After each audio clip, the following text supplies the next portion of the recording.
2026년 6월 3일 구역공과입니다.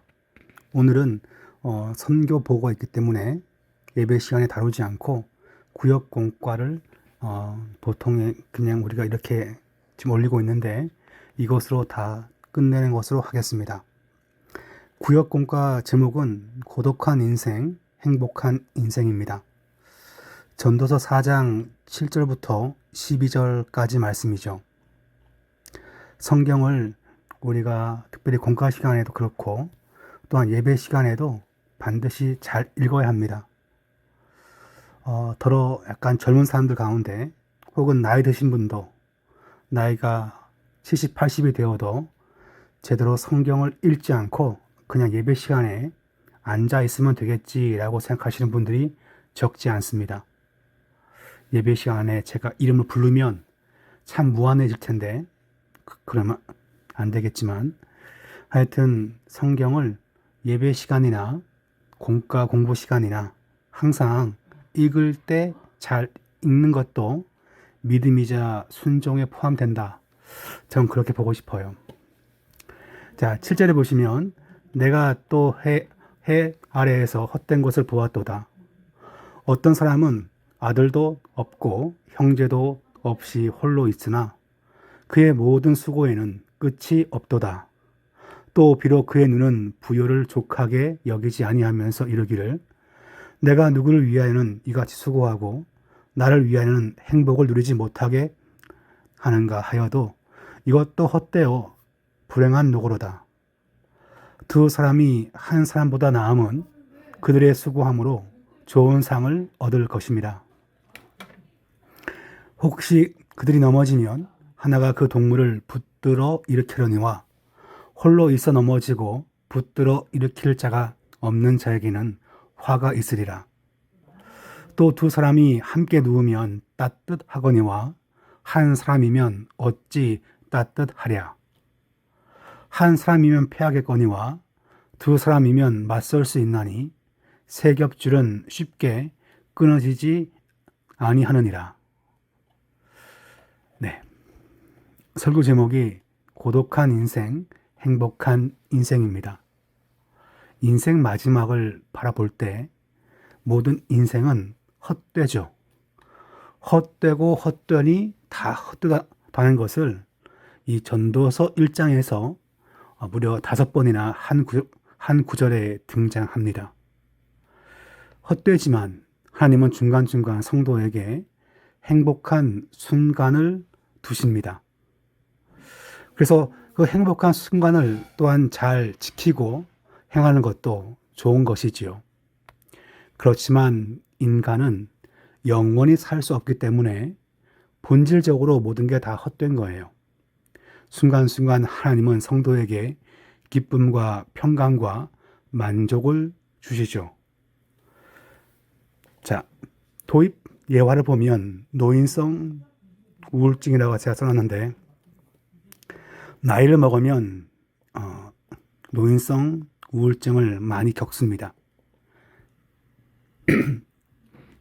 그 자식들은 이 노인성 우울증을 쉽게 간과하지요. 상당히 중요한 질병이고 아픈 증상인데 나이 먹으면 다 그냥 우울하니까 방치를 많이 합니다. 사실 젊을 때는 돈도 벌고 잘 뛰어다니고 일도 많이 하고 사람들을 많이 만났어요.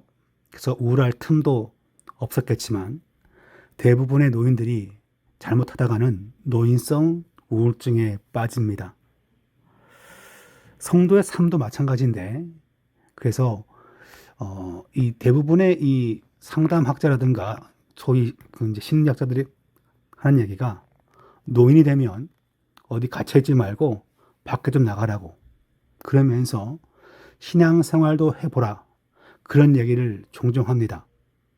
그래서 오늘 말씀은 바로 이 노인성 우울증과 직결된 건 아니지만 함께하는 삶, 성도의 함께하는 이 교회 생활이 중요하다는 것을 말해주는 공과 내용입니다.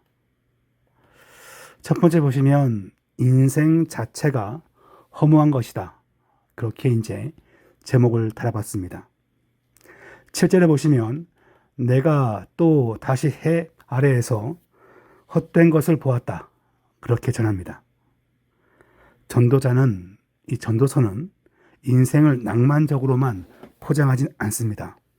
그는 해 아래에서 살아가는 인간의 현실을 정직하게 보고 있는데, 사람이 열심히 살고 수고하고 무언가를 쌓아 올려도 그 모든 것이 결국 허무로 돌아갈 수 있다라고 전합니다. 근데 그 허무란 단어가 우리가 말하는 그런 이제 비관주의는 아니에요. 공과를 잘못 인도하면 허무를 비관주의로 증거할 수 있습니다. 그건 아닙니다. 하나님 앞에 봤을 때 우리는 유한하고 또한 약하기 때문에 인생이 허무한 구석이 있는 거죠. 이 허무란 단어가 그 히브리어로 헤벨이에요, 헤벨.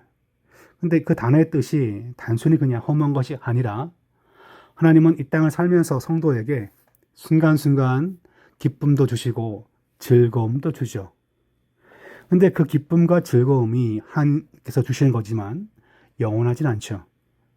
그러기 때문에 허무한 것입니다.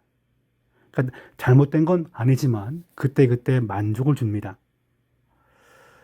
예전에 이렇게 목회자들한테 물어봤습니다. 언제가 제일 목회를 하면서 제일 이렇게 평안합니까? 라고 하니까 상당수가 월요일 아침에 카페에서 커피 한 잔 시켜놓고 그 다음 주 설교를 묵상하고 있을 때 그때가 즐겁다 라고 답하는 분들이 적지 않아 많았습니다. 저는 어떨까요? 잔디를 잘 깎은 다음에 예쁘게 단장이 되었으면 보기 좋다. 그런데 다음 주에 또 깎아야 되거든요. 그렇지만 깎은 즉시는 보기가 좋거든요. 그것을 이제 헤벨, 허무하다 그렇게 얘기하는 거예요. 그때그때 하나님께서 성도에게 기쁨과 즐거움을 주지만 그러나 영원하신 하나님 앞에서는 그것이 항상 즐거운 건 아닙니다. 수요일에 선교 보고하는 이성삼 선교사님이 어릴 때 공부를 참 잘했는데 그렇게 공부를 잘해도 지금 뭐합니까? 선교사 좀 하고 있어요. 제 얘기는 선교사가 그렇게 폄하하는 말은 아니고 아무리 그때 공부를 잘했지만 부모에게 주변 사람들에게 기쁨을 줬지만 딱 거기까지입니다. 그러니까 인생 자체가 하나님은 그때그때 성도에게 기쁨과 즐거움을 주지만 그 인생 자체가 무엇입니까? 허무한 것입니다. 그 다음 절 보시면 나를 위하여는 행복을 누리지 못하는가 하여도 이것도 헛되어 불행한 노고로다. 노고란 말은 열심히 일하는 것을 말하죠. 열심히 잘 일하면 뭐가 잘 얻어져야 되는데 인생은 그렇지 못할 때가 많습니다. 그러니까 열심히 수고하면 값을 좀 받으면 되는데 받지 못할 수도 있습니다. 그래서 그것도 무엇입니까? 헛되어 불행한 노고라고 얘기합니다. 창세기 이제 3장 19절에 보시면 그 밑에 보면 나와 있죠. 너는 흙이니 흙으로 돌아갈 것이니라. 인간이 아무리 똑똑하고 지혜롭고 성공한 사람도 많은 재물을 가진 사람도 그는 흙으로 돌아갈 피조물에 불과합니다. 그러니까 물론 인간으로 태어나서 남들보다 뛰어나고 재물을 많이 모을 수 있지만 그래서 순간순간 기쁘지만 마지막은 무엇입니까? 흙으로 돌아갈 존재입니다. 그 다음에 보시면 이사야 40장 8절에 보시면 풀은 마르고 꽃은 시드나 우리 하나님의 말씀은 영원히 서리라 라고 나와 있어요. 많은 분들이 여기 뒤에 있는 하나님의 말씀은 영원히 서리라 여기에 포인트를 두고 있습니다.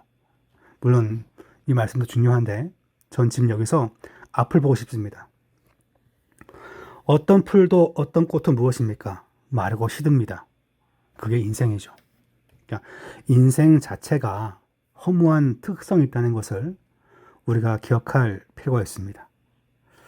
밑에 보시면 내 인생에 중요한 것 10가지를 먼저 작성하고 죽음을 앞두고 포기해야 하는 것을 순서대로 꼽으라. 그냥 한번 써보세요. 일단 요 앞에 것만 기억하면서 다 쓰게 해야 됩니다. 안 쓰는 구역원들이 더 있는데 군대 용어로 표현할까요? 그럼 아마 마음 상하니까 제가 군대 용어를 쓰지 않고 하여튼 다 써야 합니다. 내 인생 중요한 게 뭐가 있나요? 뭐 자식, 부모, 내 건강 똑같이 따라 쓰는 구역장 있으면 제가 이거 보고서 내가 다 찾아낼 겁니다. 뭐 혹은 뭐 직장이라든가 나의 건강이라든가 뭐 재산, 신앙, 뭐 교회 다 쓰세요. 내 인생에 중요한 건 10가지가 있는데 다 쓰십시오. 11가지, 그냥 10개만 써요. 10개를 꼭 쓰고 시간을 적어도 한 몇 분 이상 충분히 줘가지고 쓰게 만드십시오. 그런 다음에 물어보세요. 죽음을 앞둔 한 달 전이라면 이 가운데 포기해야 할 것이 무엇일까? 그걸 쓰라고 하십시오. 그래서 거기다가 다시 번호를 매기는 거예요. 죽음을 10분 앞뒀는데 그 마지막에 포기해야 될 것이 있다면 뭘 포기하겠는가까지. 그래서 결국 이걸 쓰는 목적은 뭡니까? 순서가 뭐가 맞네 틀리네를 가지고 서로 나누는 게 목적은 아니고요. 인생 자체가 헛되다는 것을, 허무하다는 것을 한번 느껴보기 위해서 쓰는 것입니다. 두 번째는 이제 뭐가 나와 있습니까? 뭐뭐 있으면 뭐뭐의 삶이 된다. 답은 혼자 있으면 고난의 삶이 된다. 그 얘기예요. 10절에 보시면 나와 있습니다. 홀로 있어 넘어지고 붙들어 일으킬 자가 없는 자에게는 화가 있으리라. 혼자 있는 사람의 가장 큰 비극은 넘어질 때 혼자 그냥 죽는 거죠. 평소에는 나 혼자서도 잘 살 수 있지만 어떤 때에는 혼자 결정하고 혼자 일하고 혼자 견디는 것이 편하다고 말하지만 넘어졌을 때는 서럽게 되죠. 인생은 반드시 누구나 다 넘어지는 시간이 옵니다. 다 와요.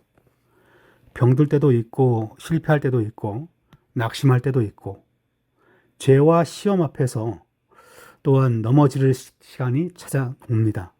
그럴 때 옆에서 일으켜줄 가족이나 성도가 필요합니다. 11절 보시면 한 사람이면 무엇입니까? 한 사람이면 어찌 따뜻하랴. 혼자 아무리 용을 써도 몸의 온도를 맞추기가 쉽지 않습니다. 아무리 많은 것을 가져도 내 마음을 공유할 사람이 없으면 외롭습니다. 차가운 광야가 되고 추운 겨울이 다가옵니다. 그러니까 혼자 있으면 뭐라고요? 바로 고난의 삶이 된다는 것을 이 전도서 말씀은 교훈을 줍니다. 창세기 2장 18절에 보시면 하나님께서 결혼 제도를 만드시면서 이렇게 말씀하십니다. 혼자 사는 것이 좋지 아니하니 내가 그를 위하여 돕는 배필을 지으리라. 나의 무슨 이성 교제하기 위한 것이 아니고 중요한 것이 바로 여기에 있습니다. 돕는 배필.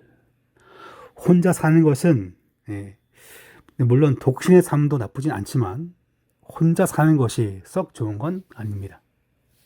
돕는 배필이 되어야 되는데 서로 구속하고 서로 이렇게 빼앗기 위한 그런 존재로 바뀌어질 수 있습니다. 하여튼 혼자 있는 것은 선하지 못하다는 것을 얘기합니다. 열왕기상 19장 10절에 가면 엘리야가 이렇게 기도하죠.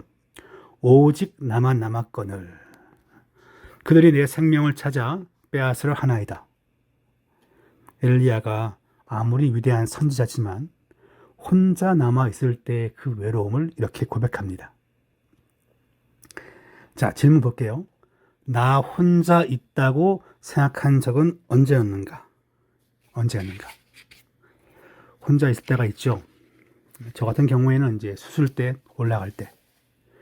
그러니까 이제 그 수술을 받아보신 분은 뭐 전신 마취인지 혹은 뭐 국소 마취인지 다 상관없지만 혼자 있을 땐 밖에 있는 가족이 잘 피부에 와닿지 않죠.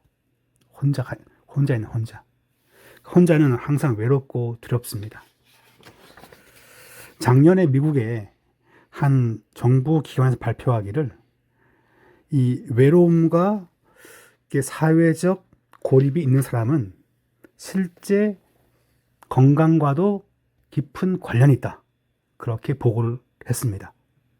심장질환, 뇌졸중, 당뇨, 우울, 불안, 자살, 치매, 조기 사망이 혼자 있는 약간 우울한 사람들에게 많이 발생한다.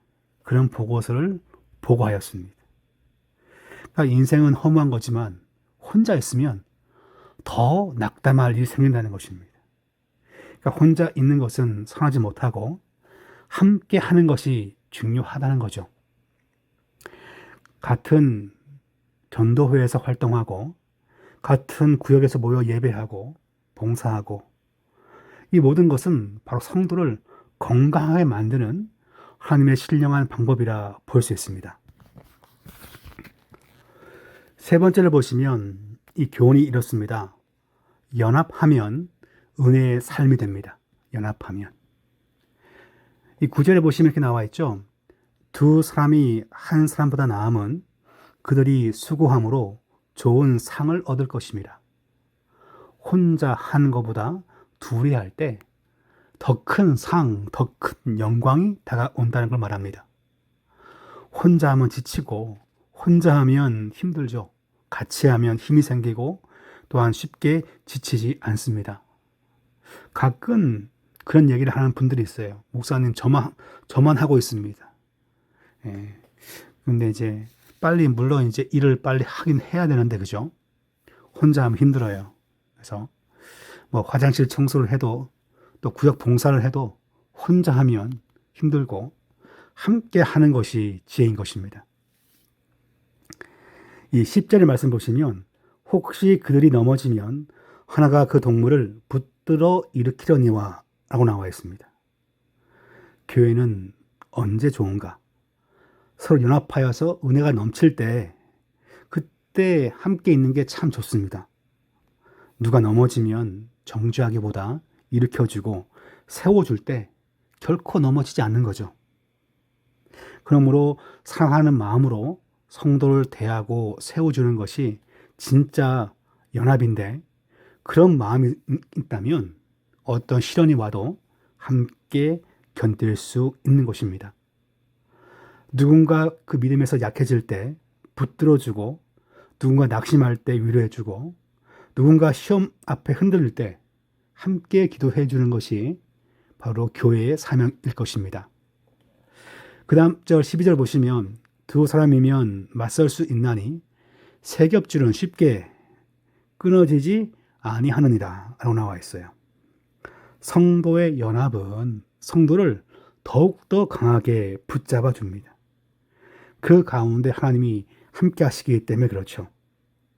그래서 인간적인 친분만으로 충분하지 않고 하나님 안에서 함께 모일 때 교회는 더욱더 강한 주님의 그와 같은 공동체로 세워지게끔 될 것입니다.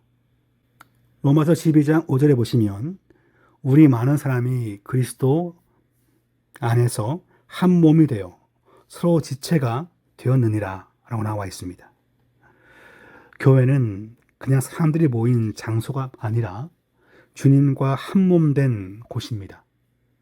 한 몸이 되었기 때문에 우린 서로에게 서로가 필요하죠.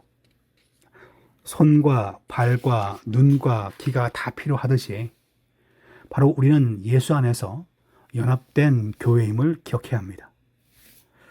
베드로전서 4장 8절부터 10절에 보시면 제가 중요한 것만 제가 강조하고 싶은 것만 빈칸을 만들었어요. 무엇보다도 뜨겁게 서로 사랑할지니 서로 대접하기를 서로 뭡니까? 봉사하라.